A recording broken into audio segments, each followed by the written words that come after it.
Hola amigos, bienvenidos a esta edición de jueves con Nicole Rodríguez. Espero que estés bien, Nicole, ¿estás bien? Sí. Sí, dentro del escenario actual, sí, bien, bastante bien. Ya, el escenario actual.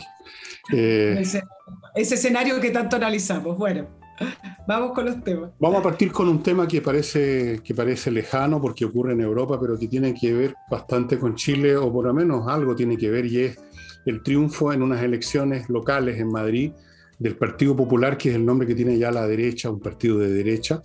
Venció una niña, Aluya, algo así, el apellido, no me acuerdo. Isabel Díaz Ayuso. Ayuso, bueno, una chica con poca carrera política, o sea, una debutante, podríamos decir, pero arrasó. Y lo interesante de este triunfo es que ella venció haciendo exactamente lo contrario, me parece a mí, Nicole, de lo que hace acá la derecha últimamente, que es estarle poniendo ojitos y descubriendo la luz en el territorio oscuro de la izquierda. La niña esta en cuestión de frentón planteó los puntos que son fuertes para la derecha en todos los tiempos, que es básicamente la libertad, que no venga ninguna entidad superior supuestamente benigna y a cargo de cuidarnos a todos, llamado Estado, a imponernos toda clase de restricciones, impuestos, metidas de mano en los bolsillos, normas, discursos políticamente correctos, lo que se puede decir, lo que se puede escribir, lo que se puede publicar, lo que es correcto para que no te cuelguen de un farol, todos los temas habidos por haber, todo eso es repugnante para cualquier persona con instintos, yo diría, sanos mentales. Y ese es el punto que hizo esta niña, me parece a mí, y fíjate tú que obtuvo eco. Acá la derecha está haciendo exactamente lo contrario. Déjame agregarte algunas cosas que son interesantes. Estas fueron las elecciones de la Comunidad Autonómica de Madrid, que es súper interesante porque es la tercera en población a nivel nacional. Entonces, algunos ya sacan algunas conclusiones con respecto a lo que serían unas elecciones generales. Se impuso la Ayuso, como tú le decías, quien ya era la presidenta de la Comunidad Autonómica de Madrid, pero cuando ella ganó hace 2 años atrás, era una persona bastante más desconocida que otros políticos del Partido Popular, y llamó a elecciones después de 2 años, consiguiendo el mejor resultado para el Partido Popular y a su vez el Partido Socialista, que recuerden que Pedro Sánchez, quien es quien gobierna en España, es socialista, fue el peor resultado de la historia del Partido Socialista. Y 2 cosas interesantes, no solo con respecto al Partido Socialista, que decir con respecto a estas elecciones. Sí son importantes, independientes que hayan ocurrido en España, porque la política española sí tiene incidencia en la política latina. No hemos tratado este tema en este programa. Yo creo que a futuro lo deberíamos tratar, de cómo el régimen de Maduro también se ha visto influenciado y apoyado por el Partido Socialista Español. Al margen de aquello, varios partidos políticos de acá buscan una guía o tienen influencia de los partidos políticos españoles. Y acá viene el segundo tema relevante. Ayuso competía con este famoso Pablo Iglesias, quien es el que lideraba el Podemos. Podemos es esta fracción, este partido político que salió como una alternativa al Partido Socialista Español. Este Pablo Iglesias que ha sido el referente para el Frente Amplio Nacional. Entonces, compitió con Ayuso y perdió, y sacó la peor votación que ha tenido Podemos desde que emergió como una fuerza política. Y entonces decir algunas cosas. Lo primero que dijo Pablo Iglesias, decir que abandonaba la política porque ya no era útil. Y yo te quiero comentar a ti y a nuestros auditores cómo abandona la política Pablo Iglesias. Pablo Iglesias fue diputado de la Nación, eurodiputado, y compartía gobierno con Pedro Sánchez hace muy poco, hasta que renunció para competir con Ayuso. Fue ministro de Derechos Sociales que tienen allá. Y después de 6 años de política, algunas prensa, no necesariamente de derecha, pero porque hay una buena prensa de derecha en España que sigue al Partido Popular y a Vox, hablaba de que abandona la política en 6 años con un patrimonio multiplicado por 6. Y otros medios le decían que su patrimonio se había multiplicado por 12, pasando a ser el tercer o cuarto ministro de los ministerios de Pedro Sánchez más rico de España. Entonces, este personaje que es Pablo Iglesias lo podríamos comparar y hacer un paralelo con estos personajes del Frente Amplio como Boric, como Jackson, que vinieron y le voy a poner acá entre comillas por si nos están escuchando y no viendo, a renovar la política y terminan diciendo las mismas frases cliché, haciendo promesas que son muy difíciles de cumplir porque no tienen ningún tipo de relación con la economía de los países y termina abandonando la política siendo prácticamente millonario. Esa es la renovación del Podemos y eso es un poco lo que uno puede ver también de lo que ha ocurrido acá con el Frente Amplio y por eso es interesante porque varios, si ustedes hacen el paralelo, un ejercicio que yo hice ayer, varios proyectos que ha ido presentando el Frente Amplio son los mismos proyectos que ha ido presentando el Podemos en España. El impuesto de los súper ricos, el royalty que ya no se llamó de esa manera y algo que vamos a conversar más adelante, la famosa renta universal, que era una banderita de lucha de Pablo Iglesias que se fue cayendo. Entonces, sí son interesantes las elecciones de Madrid y los resultados que se obtuvieron, además por lo que tú decías. La competencia electoral se dio con unos extremos, con estas polarizaciones entre fascismo que le llamaban al Partido Popular. El Partido Popular a su vez hablaba de que la izquierda se había convertido en comunista, pero al final de cuentas el discurso de Ayuso fue: acá lo que queremos es libertad, protegernos del poder político y bajar los impuestos porque estamos sufriendo una crisis económica tremenda y no podemos ahogar los recursos ni las riquezas, sino que tenemos que atraer las riquezas. Y esa fue la segunda parte de su discurso que fue parte de su victoria. Bueno, este señor no se va a retirar de la política, evidentemente. ¿Te acuerdas cuando Guido Girardi hace años tuvo un accidente y anunció que se retiraba de la política? Mira cómo se retiró. Los políticos en general no se retiran más que cuando se mueren, en el momento en que se retiran de verdad. Tienen metido adentro el virus o no sé qué cosa. Y además 6 veces más rico que antes, poco. Yo creo que quiere más todavía. Aquí no hay ni fascistas ni comunistas. La realidad de las cosas es que cuando la derecha tilda a la izquierda comunista es una caricatura y cuando los comunistas o la izquierda tilda a la derecha fascista es otra caricatura que corresponde a tiempos y a estructuras políticas mundiales y no solo locales completamente distintas. Entonces, aquí lo que tenemos son confusiones completas porque se está derrumbando podríamos decir, el marco de referencia de todos los conceptos y de las iniciativas políticas de 30, 40 o 50 años atrás, que es el Estado-Nación. El Estado-Nación es un tema muy complicado y espero tratarlo un día sábado.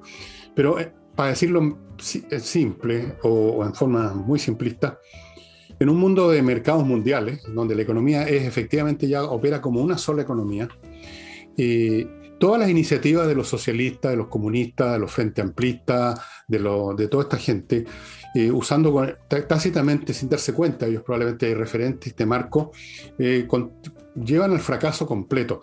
Y es el caso del Partido Socialista en España, es el caso de, incluso sin gobernar, de la izquierda en Chile, que no ha sido capaz de presentar ninguna propuesta seria, salvo clichés, frases vagas, generales, que no significan nada, que no tienen manera de operacionalizarse, a menos que llamemos operacionalización a la demolición, porque demoler es algo concreto. Por ejemplo, lo que va a pasar con el cobre, ¿no? Lo dijo el presidente, me parece, de la Sociedad Nacional de Minería, de una organización que reúne a las empresas mineras, que parece que el país quiere dejar de ser un país minero, que ha sido nuestro principal recurso, porque a alguien se le ocurre ahí que estamos todavía en 1920, que el país se maneja dentro de ciertas fronteras económicas, que podemos controlar las cosas, que podemos controlar las inversiones, y entonces es cuestión de meterle la mano al bolsillo a los ricos, a las mineras, sin darse cuenta que hoy en día las platas, los flujos, tocas un botón y en un segundo está en otro lado, cosa que antes no sucedía. En un mercado mundial las inversiones se van en un segundo, y las decisiones dentro del marco del Estado ya son totalmente irrelevantes, son completamente irrelevantes. Entonces, no tienen proyecto, no son comunistas, no son nada, son populistas, creo que esa es la palabra que más se acerca. Lo era el Podemos, que nunca pudo hacer nada realmente distinto, y efectivo en la política española, y ahí los tenemos dándose vuelta, enriqueciéndose, eso es algo concreto, se enriquece.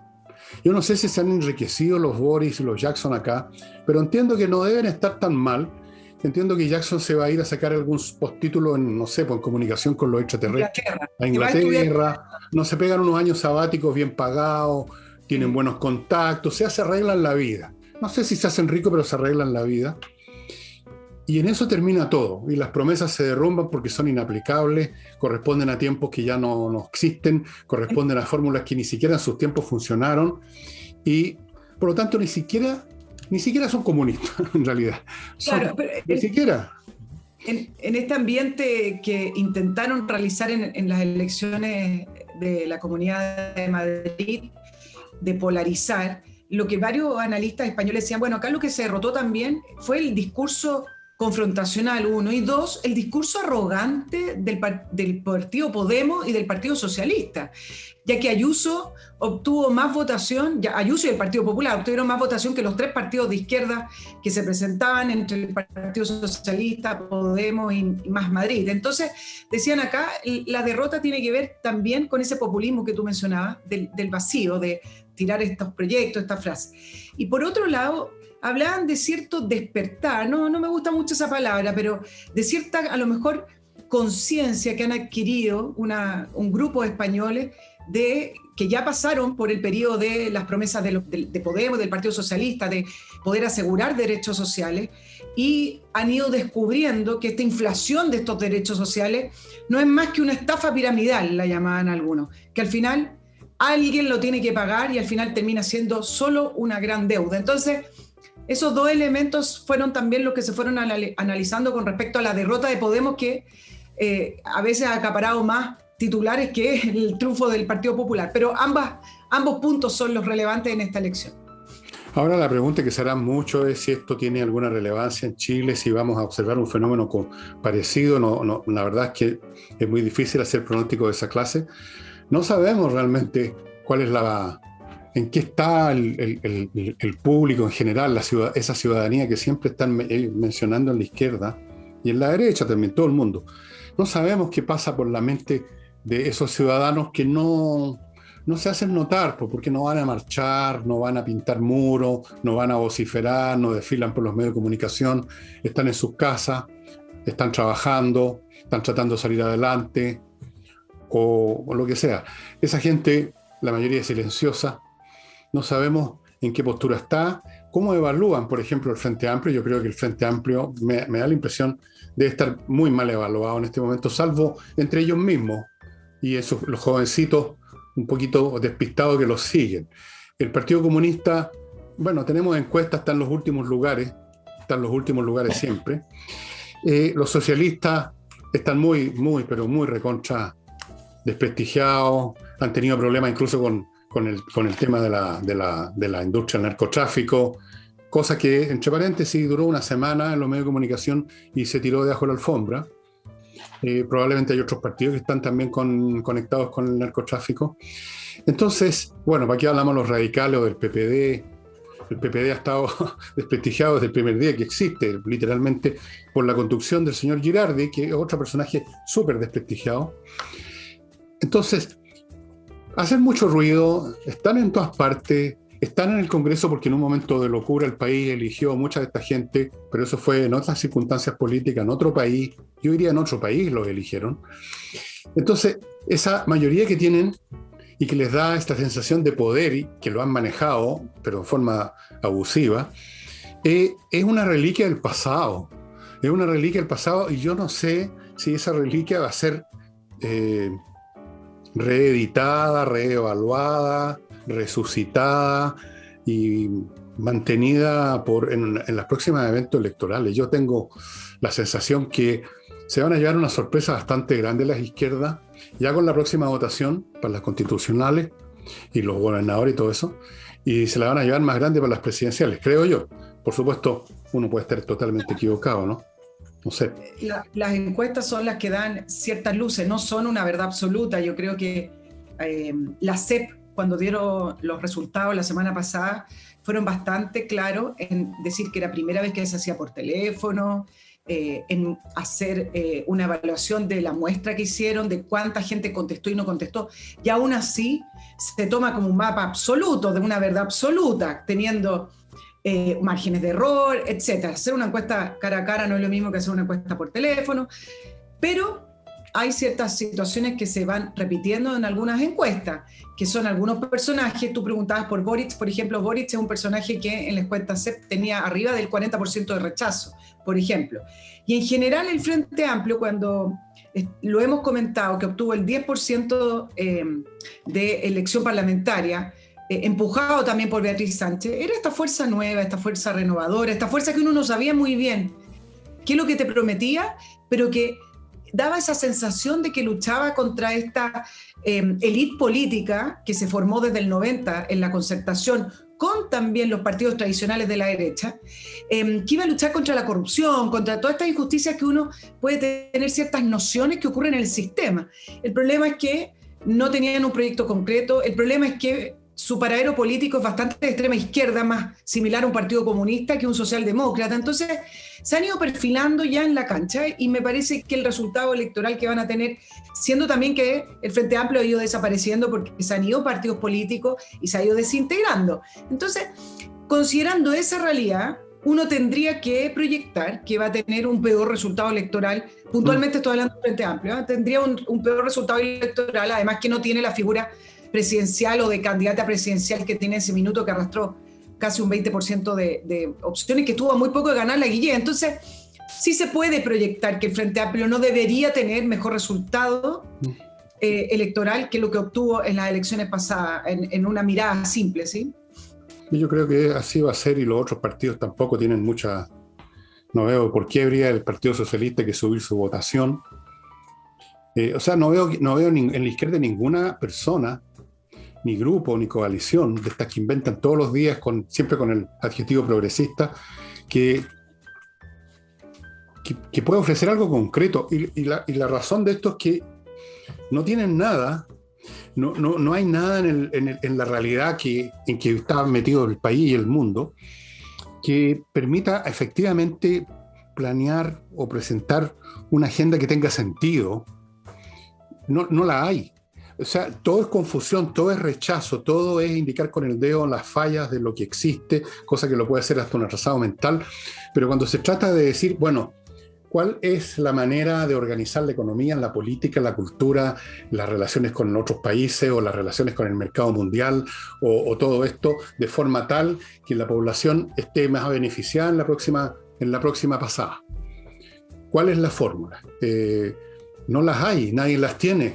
El socialismo con la nacionalización, que lo han vuelto a rescatar, ese cadáver lo han tratado de revivir, porque a falta de otra cosa, a falta de otras ideas, entonces recurren a la nacionalización, que es un esquema que nunca funcionó ni siquiera antes, ni siquiera cuando el mundo era muy distinto.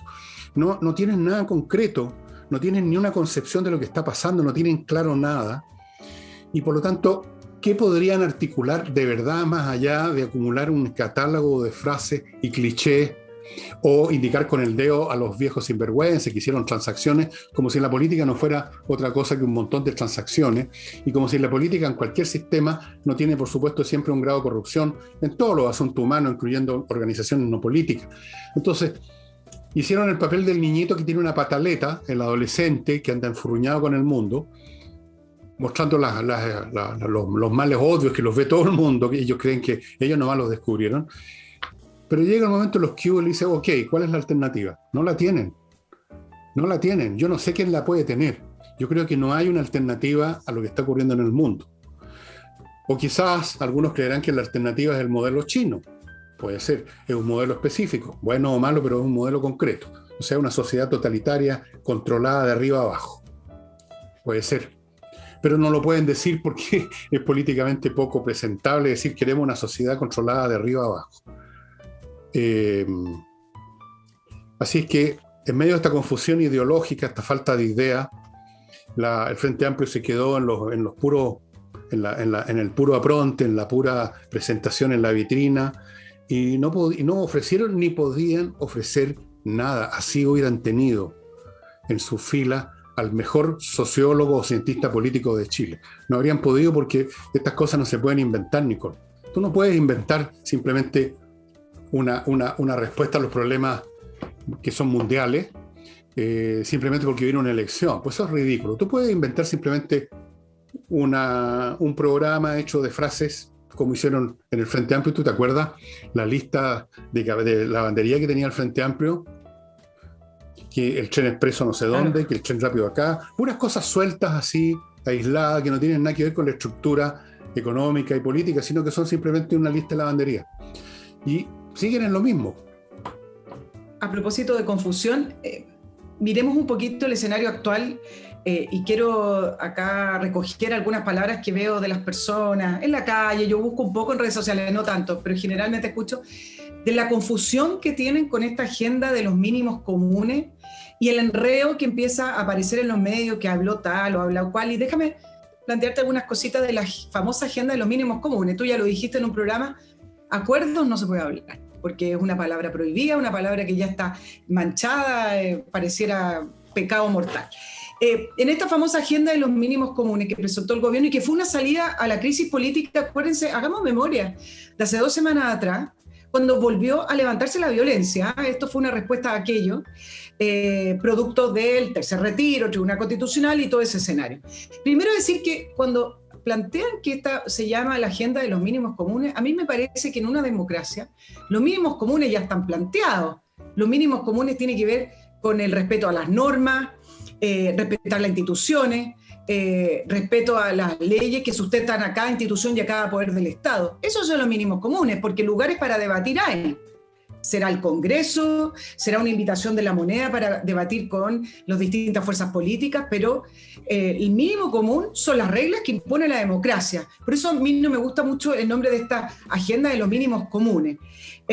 Y hablar de que aquí es una agenda de reformas políticas. Entonces, es muy difícil que logren ponerse de acuerdo cuando estamos en medio de las más importantes campañas, ya sea electorales municipales, constituyentes, incluso gobernadores, presidenciales, parlamentarios.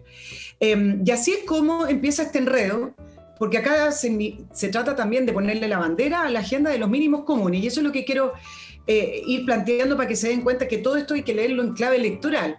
El gobierno habla de ampliación del IFE, la oposición habla de renta universal y por ahí salió otra palabra que tiene que ver con la renta mínima garantizada.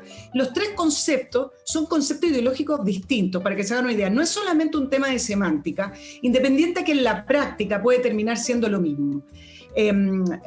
Partieron con la reforma tributaria, después dijeron que era mucho, así que exenciones tributarias y la ayuda a las pymes. Bueno, y todo esto se planteó en qué escenario.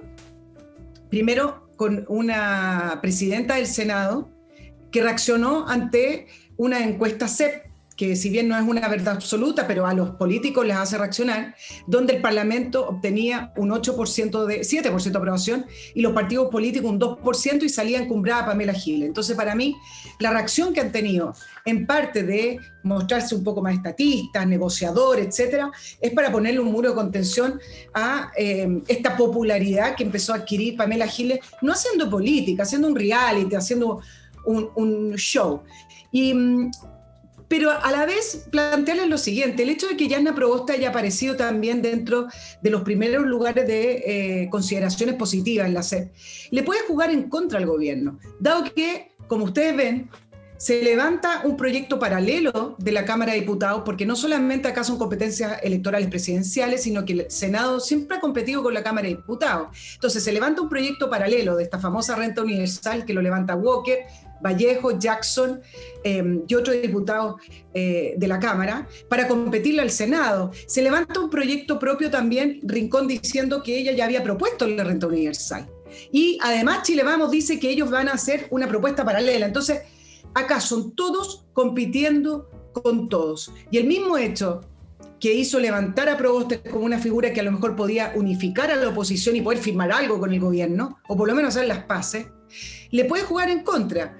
Le puede jugar en contra porque acá todos quieren ser ganadores en la primaria presidencial. Entonces, Me parece que el escenario ahí está muy movido y también me parece que el gobierno a través de Yana Proboste no tiene asegurado que puedan firmar esta agenda de mínimos comunes. En otro escenario no electoral, yo podría plantear que sí, porque finalmente igual hay que discutirlo en el Congreso. Bueno, Boric se bajó a propósito del Frente Amplio, ya no va a estar en esta agenda de mínimos comunes porque se sumó a la idea de la cocina política y entonces nuevamente decían algunos analistas, ¿acaso los partidos de la exconcertación aislando a la extrema izquierda que no quiere negociar, no quiere hablar, no dialoga, no hace política, que es el Partido Comunista y lo que queda de los representantes del Frente Amplio? Correcto. Bueno, voy al primer bloque comercial, amigos, que les recuerdo a ustedes que en medio de las tormentas de la vida es bueno tener algunas rocas sólidas donde preservar un puerto seguro, y en términos financieros yo creo que no hay nada más seguro para que usted una parte de sus recursos la mantenga ahí como a resguardo de todo, que entrar a compreoro.cl y adquirir estas cosas. Aquí tienen un lingote de oro, aquí tienen un lingote de plata, metales preciosos que valen siempre y son apreciados en cualquier parte del mundo. Usted los tiene además en sus manos, literalmente los controla físicamente, no están en ningún computador, en ningún servidor, y por lo tanto tener una parte de su plata en plata y oro es una buena idea, creo yo. O sea, es un hecho que es así. Así es que, ¿cómo se consigue esto? Entrando a compreoro.cl, pues, estimados amigos, cómprense su póliza de seguro ahí, financiera. Es un buen consejo, ¿no creen? Y otra forma también de usar sus recursos, porque no todo hay que meterlo en una sola canasta, es invertir en Estados Unidos, un país donde pase lo que pase, ese país tiene tantos potenciales, tanto talento, tanta gente emprendedora, tanta disciplina, tanta gente que quiere ganar plata, que inventa empresas, que la economía va a crecer este año bastante, más del 7%, dicen algunos. Así es que, ¿cómo invertir en Estados Unidos? En inviertanusa.cl, una empresa chilena norteamericana que le entrega todo. Le ofrece 3.500 franquicias para que usted elija, le ofrece cientos de propiedades inmobiliarias en Estados Unidos, le saca cuenta corriente en un banco norteamericano, le consigue financiamiento hipotecario, lo ayuda a constituir sociedades comerciales en Estados Unidos, lo asesora personalmente en todas las inversiones que usted esté pensando, y llegado el caso incluso le consigue una visa de residencia en Estados Unidos en su calidad de inversionista. Imagínense, yo creo que es una buena opción. Y volvemos con Nicolás más bien, no Nicolás es otra persona. Nicole, perdona. Nicolás, el técnico. Sí, el técnico. A propósito de lo que te planteaba y este escenario, solo hacer un comentario liviano. Mirando cómo se pelean la foto o la firma de quién aglutina a la oposición, principalmente a la oposición porque están más divididos que Chile Vamos. Chile Vamos se subió al final diciendo que van a ayudar a proponer algo paralelo o a mejorar el proyecto del gobierno. ¿Qué infantil es la política? Desde el punto de vista de que creen que se puede levantar un liderazgo porque sale Rincón adelante de Proboste y no Proboste adelante de Rincón, o porque después de hacer todo este planteamiento de renta básica universal o de ingreso mínimo garantizado, se pelean por poner la autoría del proyecto o quién da más. Me parece una manera muy infantil de ver la política, así como una manera muy mezquina de las explicaciones que tuvo que dar Proboste por haberse sentado a negociar con el presidente Piñera, en su calidad de presidenta del Senado, por lo demás, teniendo que dar explicaciones diciendo que esto no era un salvataje para Piñera. Oye, si acá Piñera no es el punto, Piñera va a dejar el gobierno, va a entregar a quien gane las próximas elecciones y se irá para su casa y disfrutará de sus recursos o viajará por el mundo. Acá tiene que ver con el país. Entonces, ¿cómo es posible? Dos cosas. Uno, que se peleen como niños chicos, quien aparece así como para que lo vea el profesor adelante y le ponga buena nota, para poder ganar un punto en una elección, un voto, que me parece que no creo que vaya por allá, el poder aglutinar gente o ganar votaciones. Y dos, ¿cómo es posible que el argumento de Proboste para sentarse a negociar con el gobierno sea que no es un salvataje a Piñera si nadie quiere salvar a Sebastián Piñera? Acá es un problema de salvar el país, salvar sus instituciones, salvar a la gente de vivir en paz y no en violencia. Es una mirada muy miope, es una mirada muy me parece también egoísta del mundo político, que refleja en gloria y majestad cómo funciona en ellos en su propio mundo. Bueno, lo que tú llamas la manera infantil de ver las cosas, la política es la manera simplemente de la política de verlas y siempre ha sido igual. La inmensa mayoría de los políticos, casi todos son gente muy mediocre y muy ambiciosa. No ven lo que tú estás diciendo, el bien del país, sino que están siempre pensando, dándose codazo y viendo cómo van ellos en la parada. Y te digo, cuando uno lee historia, ve el mismo fenómeno en todas partes y en todas las épocas. Esto no lo inventamos acá en Chile, no es un tema de los políticos chilenos. Es la ambición y la mediocridad unidas que jamás serán vencidas, digámoslo así. El político que tiene una mirada así, como dicen, de estadista, no le va bien. Incluso mira lo que le pasó a Ricardo Lagos, que no vamos a decir que era Abraham Lincoln, un poco menos, pero tenía una mirada de más largo alcance que los políticos chantas que tenemos. Y mira cómo le ha ido, cómo lo apuñalaron por la espalda, cómo lo han tratado, cómo lo marginaron. Y podríamos seguir mencionando otros políticos que en la historia de Chile o de la historia mundial que han sobresalido por esa mirada mayor, y sus propios colegas, incluso sus propios camaradas de fila, los han crucificado.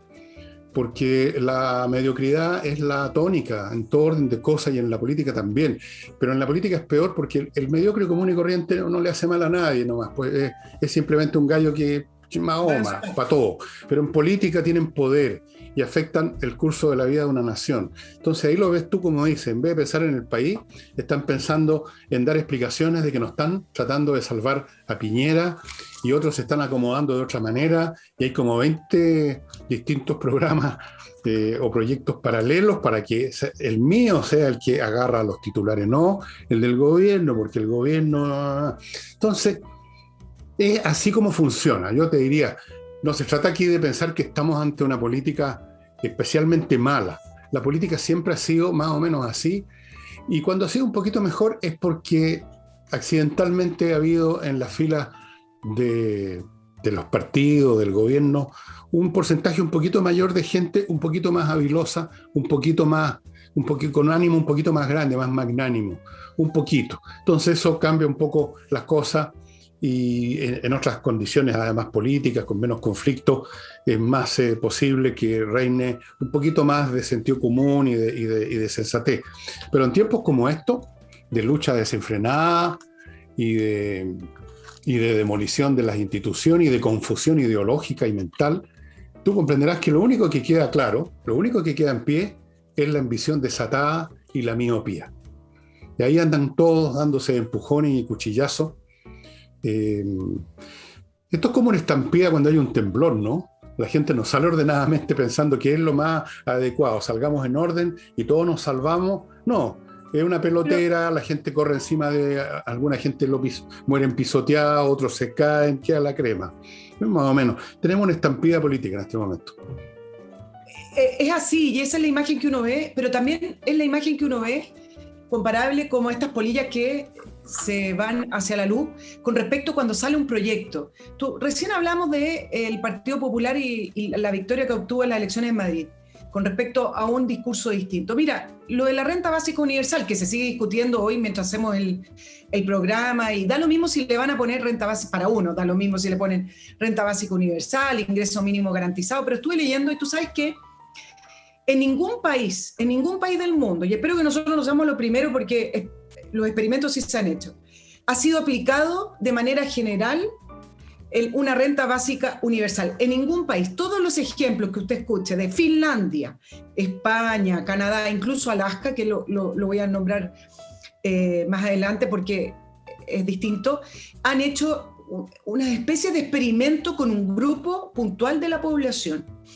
Y en algunos casos ha tenido mejores resultados que otros, pero en distintas facetas de la vida. Por ejemplo, en Finlandia llegaron a la conclusión, no terminaron en todo caso en el periodo que habían propuesto para el experimento.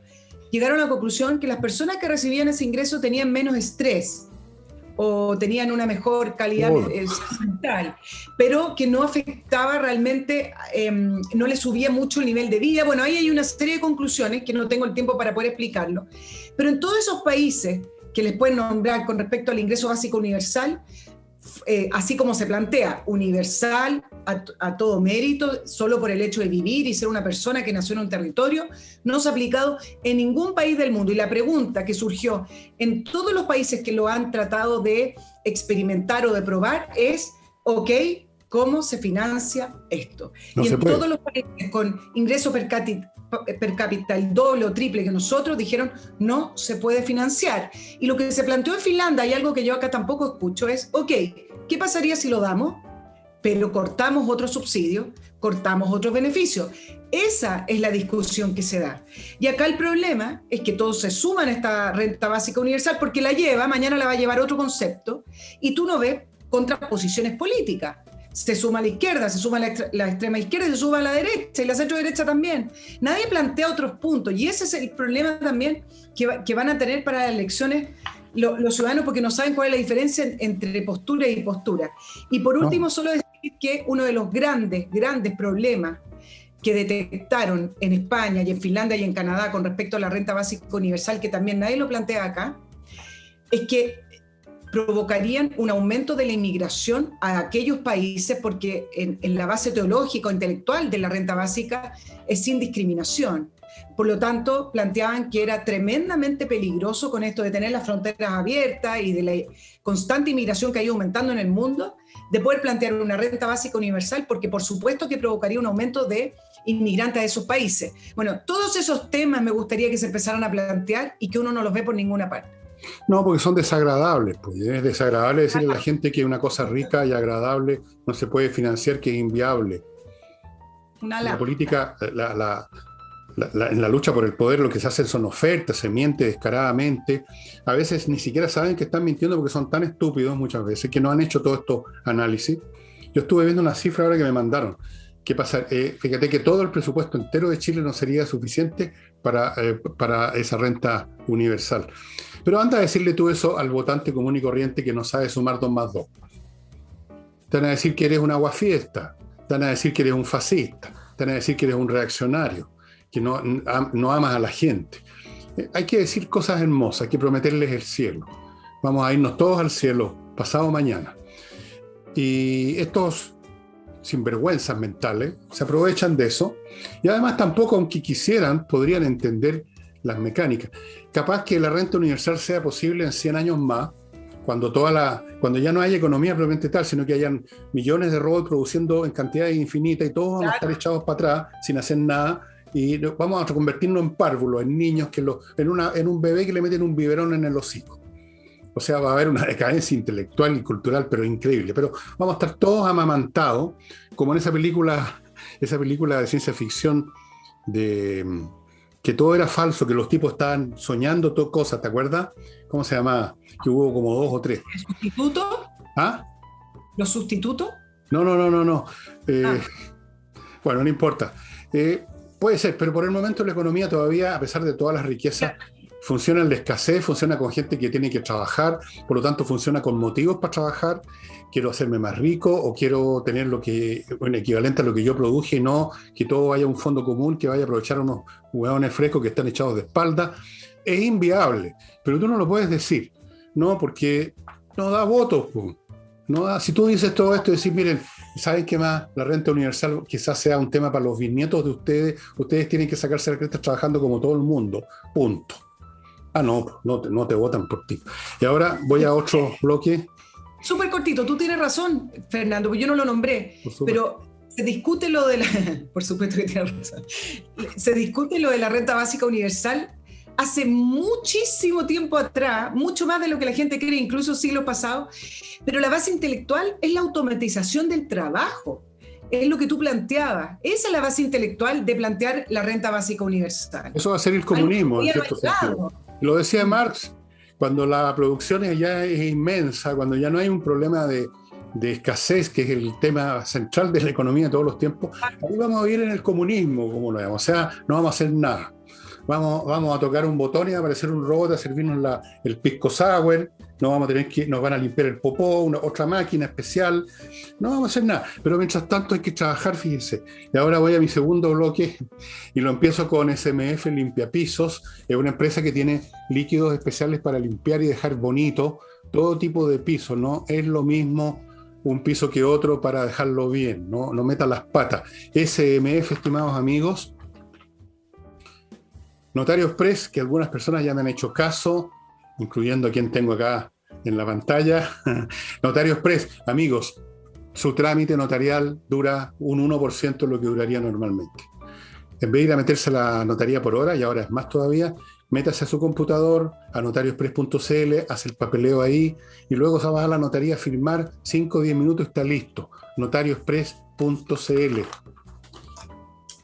¿Y cuántas veces le voy a decir que los cursos más potentes en cualquier cosa son online? Y esto especialmente para los cursos de idiomas. Pues los cursos de idioma tienen una mecánica que hace el aprendizaje más accesible para todo el mundo.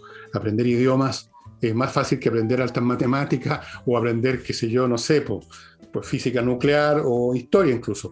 Entrenainglés.cl, amigos, entren ahí, contraten un curso online, se van a acordar de mí, van a aprender finalmente inglés de verdad.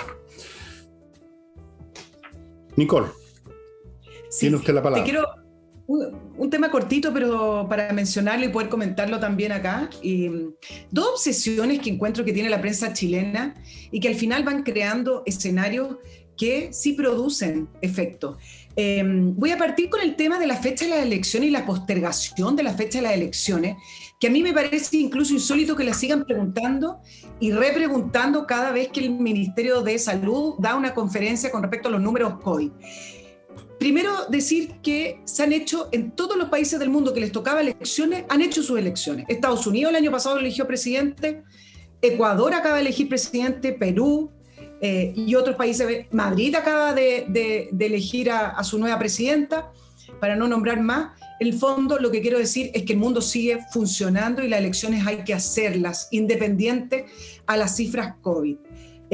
Eso por un lado. Y dos, decir que sí, para salir de la gran crisis política, una crisis política que por lo menos generaciones como la mía no habíamos vivido nunca, para salir de la gran crisis política, el camino trazado, señalado en la elección de los constituyentes, entonces me parece que es un deber no seguir postergando ni seguir presionando para postergar la fecha de las elecciones del 15 y 16 de mayo, ya que... ¿Qué está presionando?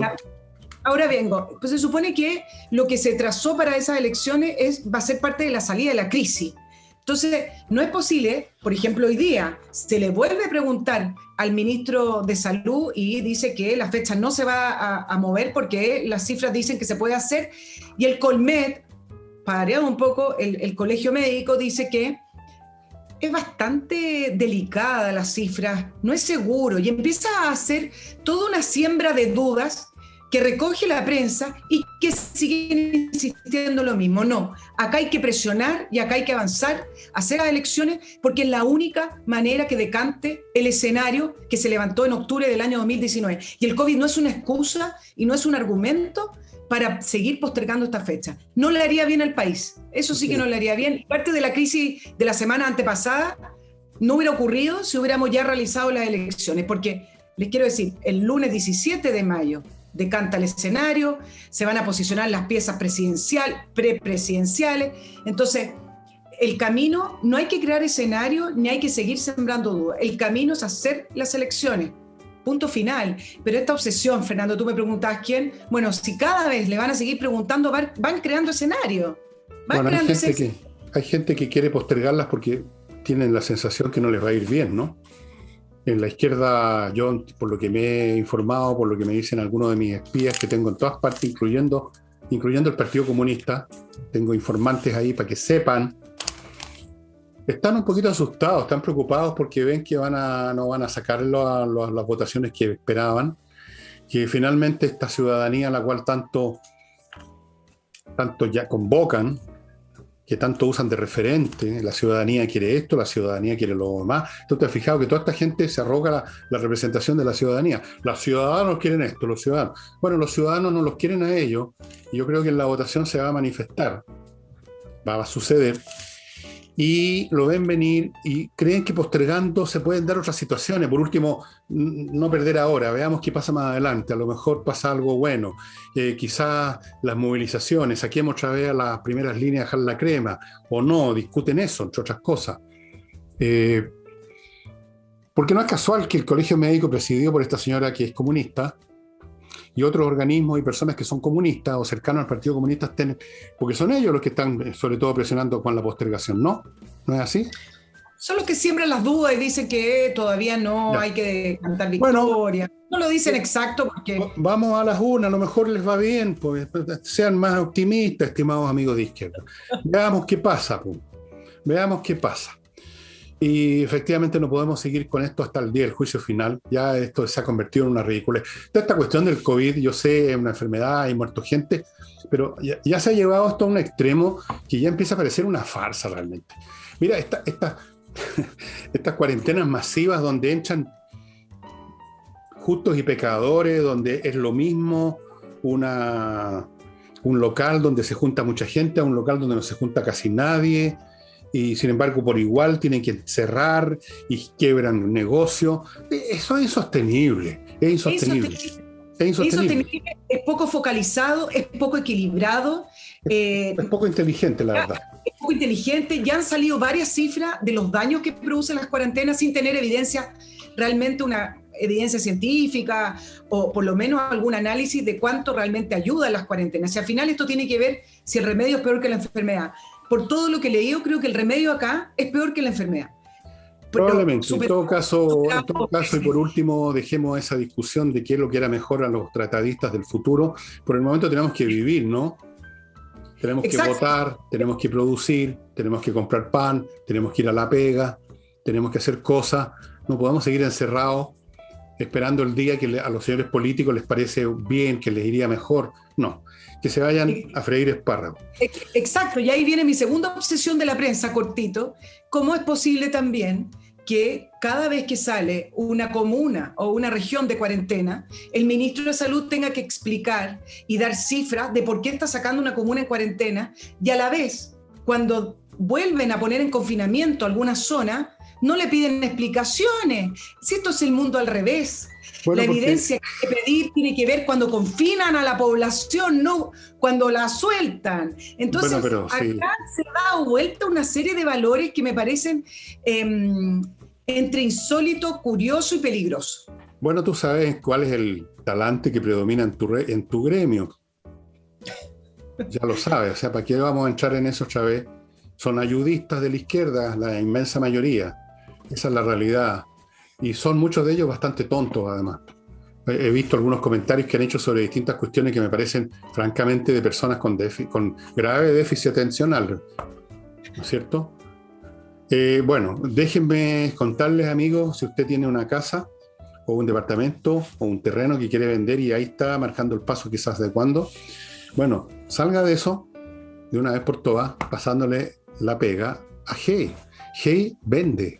Amigos, amigas, si no vendiera yo no estaría haciéndole publicidad, porque me estaría disparando en el pie, me estaría desacreditando. El hombre vende, vende y vende. Póngase en manos de Hey. O yo bien, Hey vende.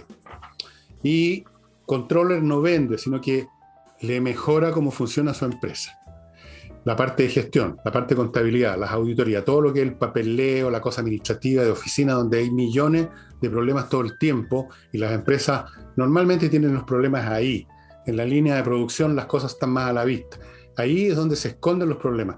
Póngase en manos de Controller, que es una empresa creada por contadores y auditores que estaban haciendo esta pega por 20 años en grandes empresas norteamericanas y saben esto de examinar los flujos de gestión, como se llaman, con los mejores software y con toda la experiencia que tienen, para inmediatamente detectar, mire, este es su problema, esto es una acción que está haciéndola mal, aquí hay una cuestión duplicada, aquí hay una función de más.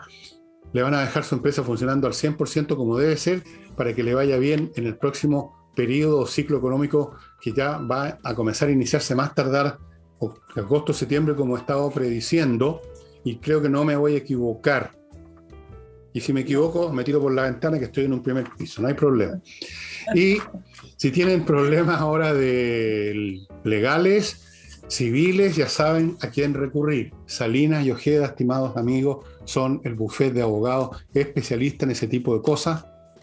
Así es que, para que no se pongan en manos del primer abogado que alguien le sugirió, salinasyojeda.cl. Doña Nicole. Sí, oye, quiero continuar un tema que tú ya conversaste en el programa anterior que tiene que ver con las vacunas y la producción de las vacunas en Chile. Más bien voy a continuar tu análisis, lo voy a profundizar en algunos aspectos. Contarle a nuestro auditorio que hay 3 proyectos para poder instalar laboratorios o producción de vacunas en Chile. Uno de la Universidad Católica con Sinovac, donde se pretende instalar un laboratorio para abastecer a toda una red latinoamericana de vacunas, no solamente de COVID. La Universidad de Chile con la Asociación de Industriales de Laboratorios Farmacéuticos, que también pretenden instalar un centro que se llamaría Centro de Producción de Vacunas.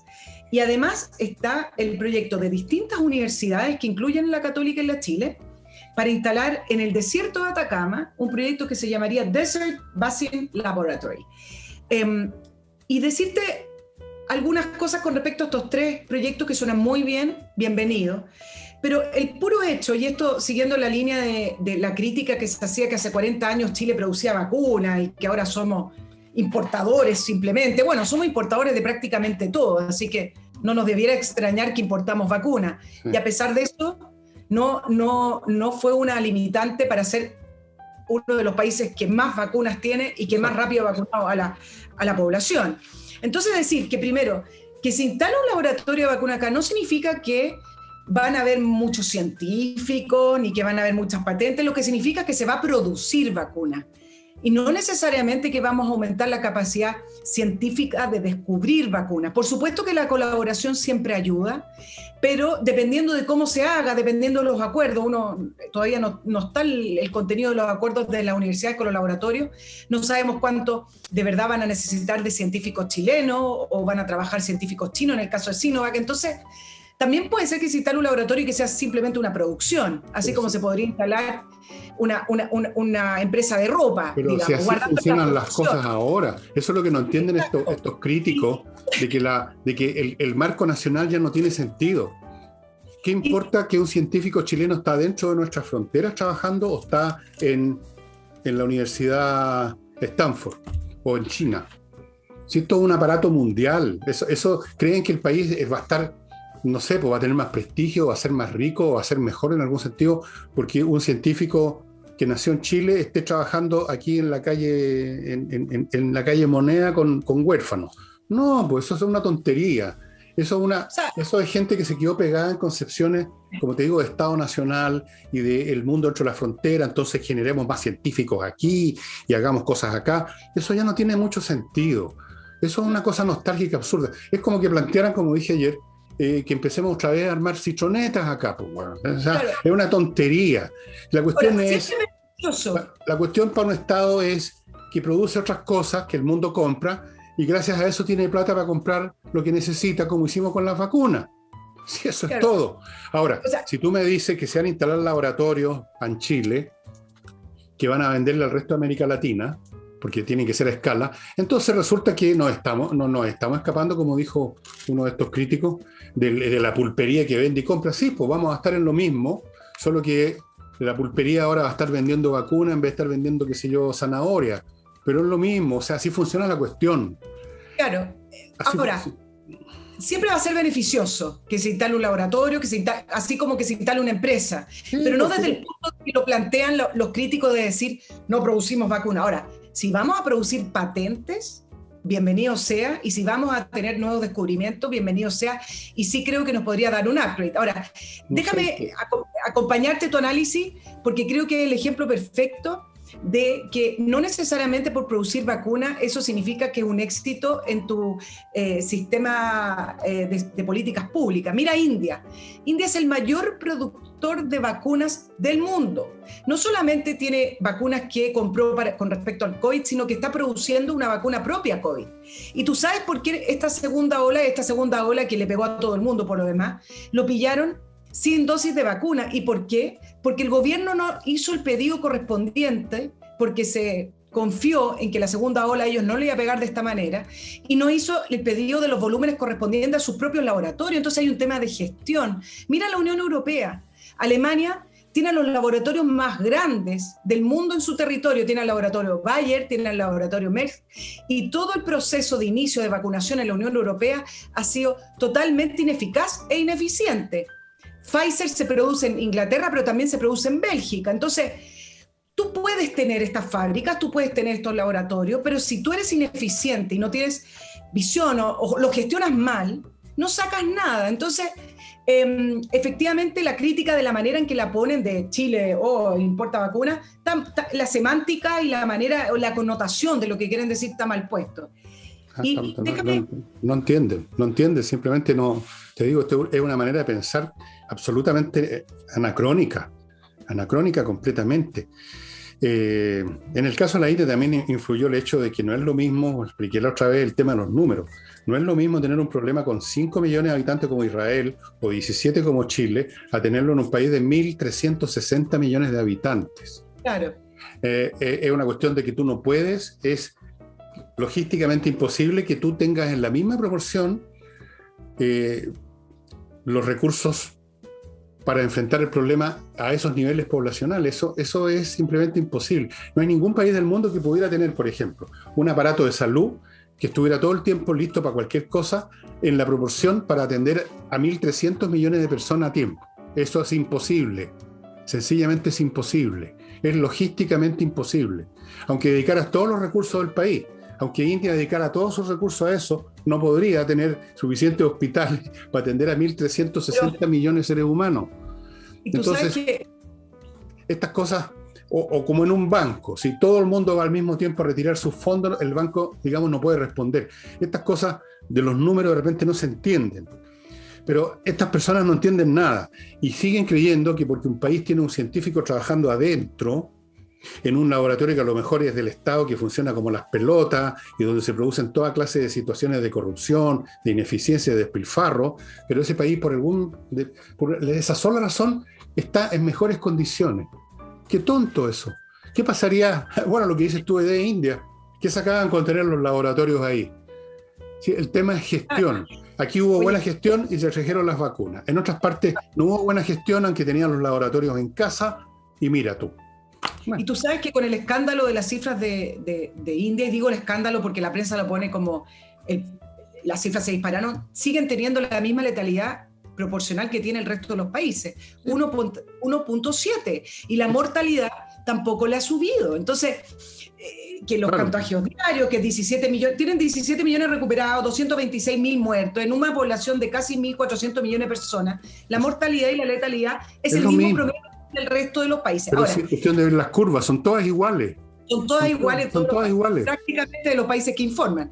Déjame darte el último tema que va a ser noticia mañana para nosotros y hoy que tiene que ver con las patentes. Wait a minute.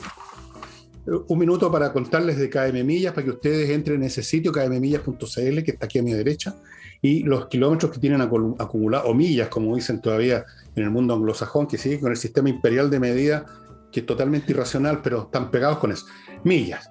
Vaya a kmmillas.cl y venda sus millas, conviértalas en plata, en vez de tenerlas ahí flotando en la nada. Ajedrez, amigos, amigas, la distribución está funcionando bien.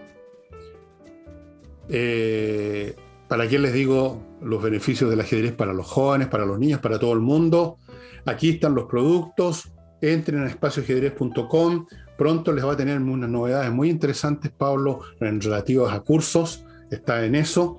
Pero mientras tanto vayan comprando lo que se necesita: el tablero, las piezas, el reloj digital, todo en ajedrez.com, espacioajedrez.com.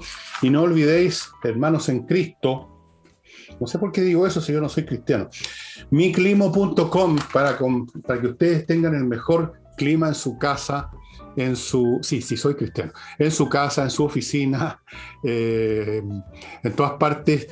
Una empresa que ha sido premiada por su innovación y que está en este momento todavía con una promoción que se llama Outlet Climo en la región metropolitana y en la quinta región. Amigos, amigas, mientras antes llamen a miclimo.com, antes van a tener esto y van a disfrutar en el invierno que ya se nos viene encima. Van a disfrutar el clima que usted quiera dentro de su casa, aunque afuera se esté lloviendo, si es que llueve. Todavía estoy esperando los 15 milímetros que anunció la Dirección Meteorológica. Hay que tener paciencia con los señores meteorólogos. Y eso, dígame, Nicola, ahora. Oye, sí, es que es interesante este tema que se está dando y se está desarrollando en la Organización Mundial de Comercio, ¿verdad? hay un aumento de la presión de algunos países hacia la Organización Mundial de Comercio para que se renuncie temporalmente al acuerdo internacional de propiedad intelectual con respecto a las patentes de las vacunas del COVID. Por supuesto que Estados Unidos, Inglaterra, la Unión Europea, dicen que no, porque afecta a sus laboratorios, a Pfizer, a Moderna, y dicen que esto es no cumplir los acuerdos que hace ya décadas que rigen el comercio internacional. India y Sudáfrica, que podrían producir, dicen que deberían liberarlos por lo menos temporalmente en este periodo de pandemia.